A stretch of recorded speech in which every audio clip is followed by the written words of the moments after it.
And we already concluded 5 weeks. So this will be the 6th week that we are concluding.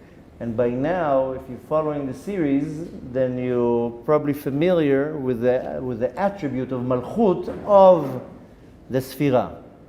So the completion of the week of Yesod will be Malchut of Yesod. And it kind of repeats itself in the same way throughout the past weeks, what we did, Malchut of Hod and Malchut of Netzach and so forth. So there is a saying that En Melech Velo Malka, cannot be a king without a queen. And the queen is designing the correct and rectified image of the king.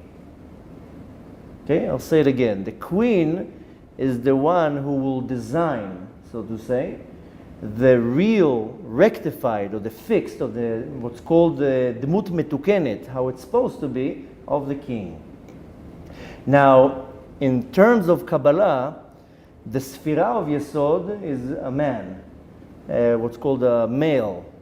And in Kabbalah, the Sphira of Malchut is the woman, what's called a Nekeva. There's a Zachar and Nekeva, there's a female and a male. If all the planet was just one gender, then it wouldn't work well. You need two genders because one needs the other. No question, the two completely two different type of species. But nevertheless, without each other, they can't function the right way. They complete each other. A smart person understands that my other half completes me. Most people don't understand that. So exactly like when Chava was created, Hashem says, "Lo tova la'adam liot levado." Hashem told, it's not good for a man to be by himself. Evra lo ezer kenegdo. I will create for him a helpmate.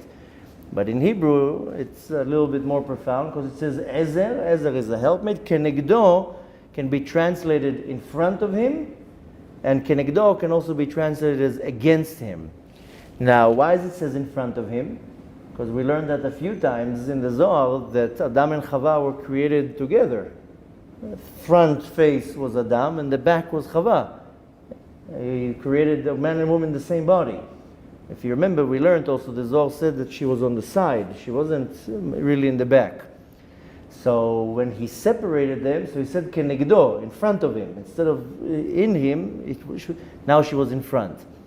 So smart people understand that my other half is to complete me. If I'm without a other half, that's what the Zohar says, a person who's not married, pal gagufa, it's half a person.